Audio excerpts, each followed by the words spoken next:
تیسرا سرا اس کی کل سے ابتدا ہے اور اس کو بہترین عمل اعتکاف کا ہے۔ اعتکاف ایک مشروع عمل ہے جو میرے محبوب صلی اللہ علیہ وسلم کی زندگی کا معمول تھا۔ اتنا پابندی والا معمول تھا کہ جس سال میرے محبوب صلی اللہ علیہ وسلم اعتکاف نہ کر سکتے کسی سفر کی وجہ سے، تو اس سے اگلے سال میرے محبوب صلی اللہ علیہ وسلم 20 دن کا اعتکاف تھا۔ اسی سے آپ اندازہ کر لیجیے کہ یہ عمل کتنا میرے محبوب کو پسند تھا اور کتنا میرے محبوب صلی اللہ علیہ وسلم اس کی پابندی کرتے تھے۔ تو اعتکاف یہ مصنون عمل ہے اور یہ رمضان المبارک کے آخری اشرا کے اندر کیا جاتا ہے۔ کل منگل ہے، 20ویں روزے کی جو غروب آفتاب ہے، سورج کا غروب ہونا، اس سے قبل مسجد کی حدود کے اندر داخل رہنا ہے۔ پھر یہ داخلہ جب تک شوال کا چاند نظر نہ آئے مسجد کے اندر ہی قرار رہے گا، مسجد کی حدود سے باہر نہیں جانا۔ یہ 10 دن کا عمل ہے۔ میرے محبوب صلی اللہ علیہ وسلم فرماتے ہیں کہ اعتکاف اس کا اجر و ثواب اس طرح ہے کہ حجین عمرتین، کہ جس نے یہ سنت اعتکاف کیا اس کو مقبول 2 حج کا اور مقبول 2 عمروں کا ثواب ہے۔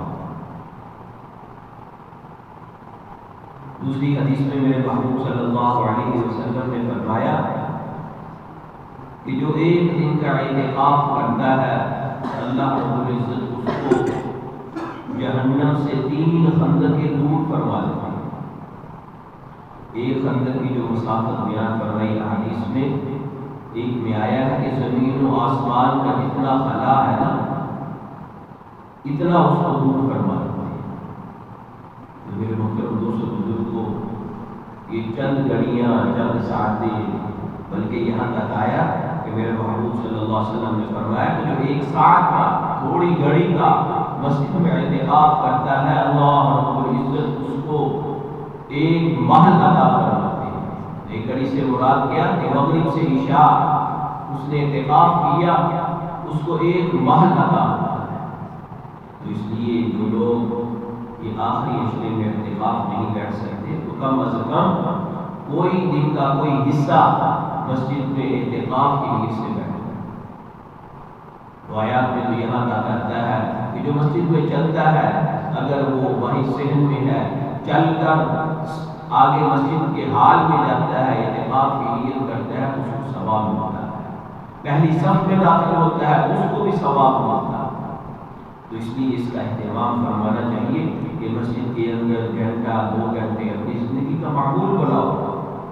صحابہ کرام رضوان اللہ تعالی علیہم اجمعین کو ان کے بعد جتنا بھی ٹائم لگتا تھا وہ مسجد نبوی کے اندر بیٹھتے تھے، قرآن کی تلاوت، ذکر و اذکار، تسبیحات، استغفار، اس کی وہ کثرت کرتے ہیں۔ اپنی زندگی کا معمول بناؤ، کم از کم ہر بندہ، جس طرح تقریب والے کہتے ہیں کہ 2.5 گھنٹے مسجد میں دو، جتنا بھی ہو سکے آدھا گھنٹہ گھنٹہ جتنا بھی ہو سکے مسجد کو ٹائم اس کو دینا چاہیے۔ اس پہ انسان کی اصلاح ہوتی ہے۔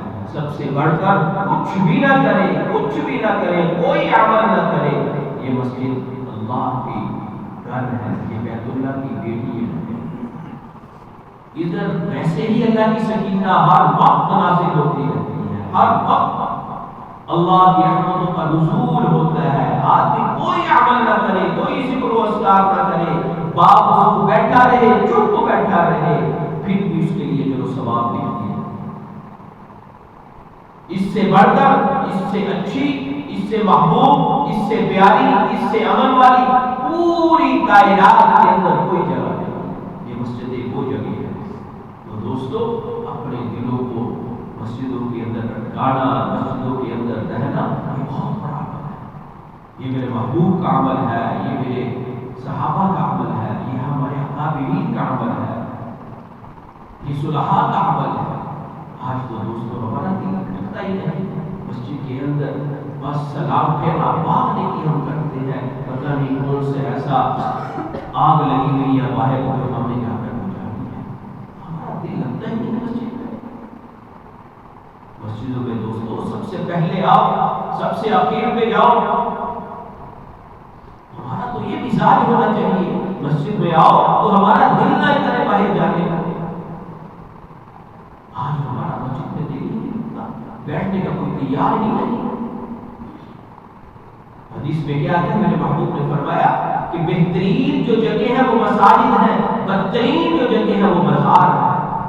آج میں اور آپ اپنے مزاج کو دیکھیں، ہماری کس طرح کی فطرت ہو گئی کہ آج مسجدوں میں دل نہیں لگتا، جو بہترین جگہ ہے اور جو بازار بدترین جگہ ہے ادھر ہم بھاگے بھاگے جاتے ہیں۔ گھنٹوں 5 منٹ کا کام، گھر سے کوئی سودا سرف لینے کے لیے جا رہے ہیں، 5 منٹ کا کام ہے، لیکن گھر سے ہی گپ شپ لگا رہے ہیں، اس سے تو میرے بزرگوں اس کی کوشش کرو، یہ مزاج بناؤ، نہیں بناؤ تو کسی کا کچھ نہیں جائے گا۔ اللہ کا ہمیں کیا فائدہ کرنا ہے، کیا نقصان کرنا ہے؟ میں بڑا فخر سے کہتا ہوں میں نماز پڑھا ہے۔ میرے محترم بزرگوں، نماز ایک فریضہ تو تم نے ادا کر لیا، لیکن آیا تیری عملی زندگی میں کچھ ہے؟ تیرے مزاج کے اندر بھی نیکی ہے کہ نہیں؟ تیرے ذہن کے اندر بھی نیکی ہے کہ نہیں؟ تیرا مسجد کے اندر دل اٹکتا بھی ہے کہ نہیں؟ حدیث میں کیا تھا؟ میرے محبوب صلی اللہ علیہ وسلم نے فرمایا کہ جو بندہ مسجد کے اندر ہے وہ اس طرح ہے جس طرح مچھلی پانی کے اندر ہے، جس طرح وہ اس کے اندر خوش رہتی ہے، راحت پاتی ہے، سکون ملتا ہے، اس طرح دوستوں ہماری ایمانی کیفیت وہ ہونی چاہیے، ہمارے دل کی کیفیت وہ ہونی چاہیے، ہمارے ایمان کا مزاج اور حال وہ ہونا چاہیے کہ ہمارا مسجد میں دل اٹک رہا ہے کہ نہیں، ہمارا دل لگ رہا ہے کہ نہیں۔ اگر دل نہیں لگ رہا تو دوستوں ہمیں استغفار کرنا ہے، اللہ سے مانگنا ہے کہ یا اللہ ہمارے دل کو کیا ہو گیا، ہمارے ایمان کتنے مجروح ہو گئے، کتنے کمزور ہو گئے، آج ہمارا مسجد میں دل ہی نہیں لگ رہا۔ دل کیا لگے؟ ہم نے مسجد کا وہ حق ادا ہی نہیں کرتے۔ اگر مسجد میں ہم آگے تو گپ شپ کا ماحول بنا دیتے ہیں، کوئی ادھر کھڑا ہو جاتا ہے، کوئی ادھر کھڑا ہو جاتا ہے، سوچ ہی نہیں ہم نماز کے لیے آئے ہیں۔ اس میں کیا آتا ہے کہ جو بندہ مسجد کے اندر داخل ہوتا ہے، مسجد میں جتنی دیر نماز پڑھی نہیں ہوتی وہ نماز کے انتظار میں بیٹھا رہے، وہ یوں ہے جس طرح وہ نماز کے اندر ہے۔ کتنا بڑا عمل! نماز پڑھ نہیں رہا، صرف نماز کے انتظار میں بیٹھا ہے کہ نماز پڑھی ہوگی، امام صاحب آئیں گے، میں نماز پڑھوں گا۔ جس طرح نماز میں کھڑا ہونے کا ثواب ہے، اسی طرح مسجد میں نماز کے انتظار میں بیٹھنے کا بھی ثواب ہے۔ تو میرے محترم دوستو، اپنے مزاج کو بناؤ۔ اگر مزاج نہیں، دل مسجد میں نہیں اٹک رہا، دل نہیں لگ رہا تو استغفار کرو، اللہ سے مانگو، یا اللہ یہ تو محبوب جگہ تھی، تیری پیاری جگہ تھی۔ حدیث میں کیا آتا ہے؟ محمد صلی اللہ علیہ وسلم نے فرمایا قیامت والے دن ہر چیز فنا ہو جائے گی، ختم ہو جائے گی، سوائے ان مساجد اور مدارس کی۔ اللہ ان زمین کے ٹکڑوں کو ایسے ہی اٹھائیں گے اور جنت کے اندر اور یہ پکاریں گے یا اللہ ان کو بھی مسجد میں، جنت میں میرے ساتھ داخل کر، انہوں نے مجھے آباد کیا۔ اتنی بڑی گواہی ہے۔ آج ان گواہیوں کا ہمیں پتہ ہی نہیں، اندازہ ہی نہیں کہ یہ ہمارے لیے دعا ہے۔ کل قیامت والے دن اليوم نختم على افواههم وتكلمنا ايديهم وتشهد ارجلهم، قیامت والے دن تو زبان کو تالا لگ جانا ہے، جو آزاد جو چیزیں جہاں تم نے نیک اعمال کیے وہ تمہاری گواہی دیں گی۔ تو دوستوں کم از کم یہ مساجد جو اللہ کے گھر ہے، جو اللہ کی محبوب اور پسندیدہ جگہ ہے، وَأَنَّ الْمَسَاجِدَ لِلَّهِ فَلَا تَدْعُوا مَعَ اللَّهِ أَحَدًا، یہ مسجدیں ہی تو پکار کی جگہ ہے، ان مسجدوں کے اندر اللہ کو پکارا جاتا ہے، یہ تو محبوب جگہ ہے، اللہ کی پیاری جگہ ہے۔ میرے محبوب صلی اللہ علیہ وسلم جس شہر میں بھی گئے، جہاں بھی ہجرت کی، میرے محبوب نے جاتے ہی جا کر مسجد بنائی۔ اتنی محبوب جگہ ہے، اتنی پیاری، یہ تو عبادت گاہیں ہیں، یہ تو سیکھنے سکھانے کے مراکز ہیں، یہ ذکر و اذکار کے دوستوں ہلکے اندر رکھتے ہیں، یہ تو نورانی ماحول ہوتا ہے، فرشتے ہوتے ہیں۔ آج ہمارا ادھر دل نہیں لگتا، دیکھو رمضان کا مہینہ کسی کا بیٹھنے کو مسجد میں دل نہیں کرتا۔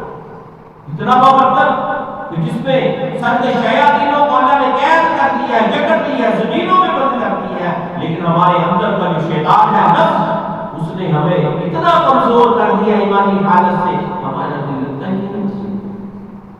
تو میرے محترم دوستو بزرگوں، یہ ماہ مبارک ماہ رمضان، اس کا یہ آخری عشرہ جو کل سے شروع ہو رہا ہے، تو جن جنہوں نے اعتکاف بیٹھا ہے ابھی سے وہ اس کی تیاری کر رہے ہیں۔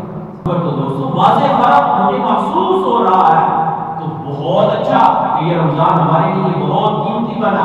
اگر یہ تبدیلیاں ہمارے نہیں آئیں کہ جس طرح رمضان سے پہلے ہماری زندگی تھی، رمضان گزرنے کے بعد بھی ہماری ویسی زندگی ہے، کوئی تبدیلی نہیں، نماز کی پابندی نہیں، قرآن کی تلاوت کی پابندی نہیں، حرام سے میں بچ نہیں رہا، تو سمجھو مجھے رمضان کے آنے کا فائدہ کوئی نہیں۔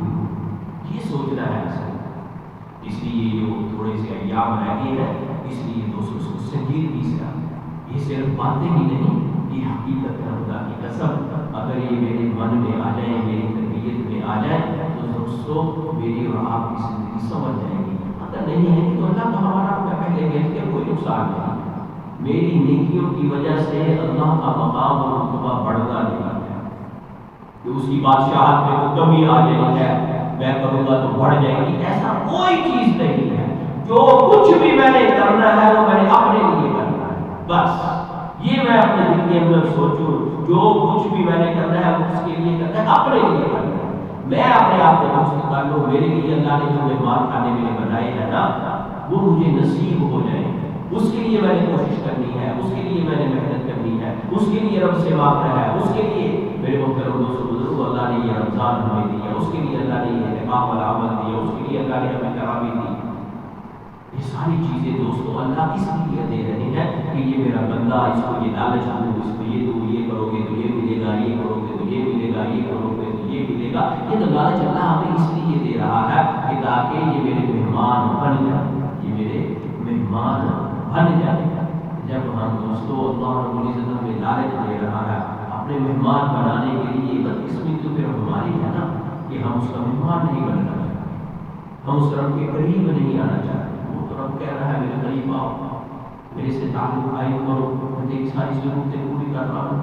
لیکن دوستو میں نے اور آپ دنیا کے کاموں میں ہمارا بڑا یقین، بڑا اعتماد، بڑے بھروسے ہیں کہ یہ کام میں جاؤں گا تو پیسے ملیں گے، یہ ملازمت میں جاؤں گا تو پیسے ملیں گے، لیکن جو اللہ وعدے کر رہا ہے اس کے اوپر باتیں یقین ہے۔ فَلَنُحْيِيَنَّهُ حَيَاةً طَيِّبَةً، اللہ کہتے ہیں تم ایمان اور عمل صالح والی زندگی اختیار کرو، فَلَنُحْيِيَنَّهُ حَيَاةً طَيِّبَةً، میں تمہاری زندگی کو بہترین زندگی بناؤں گا، حیات طیبہ، پاکیزہ زندگی بناؤں گا۔ یہ اللہ کے وعدے ہیں دوستو، اللہ کے وعدے جھوٹے تو نہیں، اس کے تو سچے وعدے، یہ یقینی وعدے۔ میں کاروبار کروں مجھے شام کو فائدہ ہونا ہو، یہ کوئی یقینی بات نہیں۔ میں نے فیکٹری لگائی اس میں آگ لگ جاتی ہے، یہ کوئی یقینی نہیں عمل کہ مجھے اس سے فائدہ ملے گا، لیکن اللہ فرماتے ہیں عمل صالح والی زندگی اختیار کرو